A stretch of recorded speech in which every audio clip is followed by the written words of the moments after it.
வணக்கம். இப்போ இந்த வீடியோ ப்ரெசன்டேஷனில் நம்ம எம்சிஎக்ஸ் க்ரூட் ஆயில் மார்க்கெட்டில் இன்றைக்கி எப்படி ட்ரேட் பண்ணலாம் அப்படின்றத பற்றி பார்க்கலாம். அதுக்கு முன்னாடி போன வாரம் வெள்ளிக்கிழமை மார்க்கெட்டில் என்ன நடந்தது, நம்ம என்ன எதிர்பார்த்தோன்றதை பற்றி பார்க்கலாம். நீங்கள் பார்த்துட்டு இருக்கிறது க்ரூட் ஆயிலோட 7 நிமிஷம் கேண்டில் ஸ்டிக் சார்ட். இந்த கேண்டில் ஸ்டிக் தான் இந்த மார்க்கெட்டோட ப்ரைஸ் ஓப்பனிங் 2300 பக்கமாக ஓப்பன் ஆகிருக்கு க்ரூட் ஆயில் மார்க்கெட். நம்ம என்ன எதிர்பார்த்தோன்னா கொஞ்சம் ஜாக்கிரதையாக ட்ரேட் பண்ண நினைக்கிறவங்க ட்ரேடிங்கை விட்டு வெளியே இருக்கலாம். ஒரு ரிஸ்க் எடுக்கணும்னு நினைக்கிறவங்க 2260 வரைக்கும் பை பண்ணலாம் அப்படின்றது நம்மளோட எதிர்பார்ப்பாக இருந்தது. ப்ரைஸ் ஓப்பன் ஆனதுக்கப்புறம் ஒரு பையிங்க்கு சாதகமாக இருந்து 2326 தொட்டிருக்கு.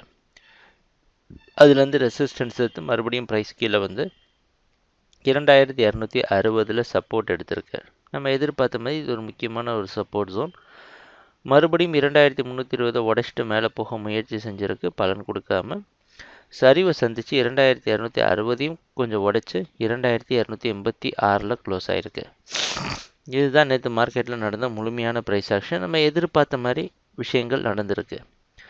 ஆனால் ப்ரைஸ் க்ளோஸ் ஆனது 2260 மேலே க்ளோஸ் ஆகிருக்கு.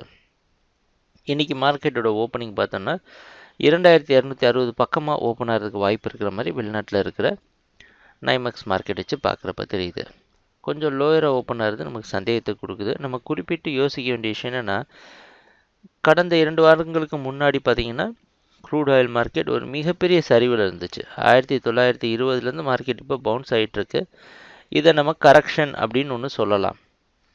அந்த ஒரு காரணத்தினால இப்போ கரெக்ஷன் முடிவடைஞ்சிட்டு லாங் டேர்ம் ட்ரெண்ட் அப்படின்னு சொல்லப்படுற ஷார்ட் செல்லிங் கண்டினியூ ஆகுமா, இல்லை மார்க்கெட் மறுபடியும் பையிங்க்கு போகுமான்றது ஒரு குழப்பமான இடம். அந்த இடத்துல தான் இப்போ நம்ம ட்ரேட் பண்ண போகிறோம்.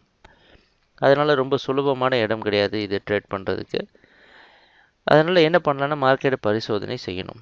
தொடர்ந்து 2320 ரெசிஸ்டன்ஸ் எடுத்துகிட்டு இருக்கிறதுனால நமக்கு ஒரு சந்தேகத்தை கொடுக்குது, மார்க்கெட் மறுபடியும் டவுன் ட்ரெண்டை கண்டினியூ பண்ணலாமான்ட்டு. அதனால் ஒரு வழி என்னென்னா, மார்க்கெட் 2250 விட்டு கீழே வர சமயத்தில் செல் பண்ணுங்கள். 2250 விட்டு கீழே வரப்போ செல் பண்ணலாம். ஸ்டாப் லாஸ் 2226 மேலே போட்டு ட்ரேட் பண்ணலாம். இப்படி செஞ்சு பார்த்தோன்னா மார்க்கெட்டோட டவுன் ட்ரெண்டாக மார்க்கெட்டை டெஸ்ட் பண்ணி பார்க்கலாம். பையர்ஸ் செல்லர்ஸ் எங்கே இருக்கிறாங்க அப்படின்ற ஒரு பரிசோதனை செய்யலாம். 2200 220 அப்படின்றது ஒரு முக்கியமான இடம்.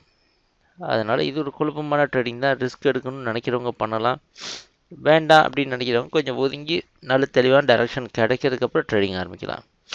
ட்ரேட் பண்ணுறப்ப பார்க்கலாம் என்னென்ன மாற்றங்கள் வருதுன்னு. எங்கள் வீடியோ ப்ரெசன்டேஷனை தொடர்ந்து பார்த்துட்டு வந்ததுக்கு மிக்க நன்றி, மகிழ்ச்சி, வணக்கம்.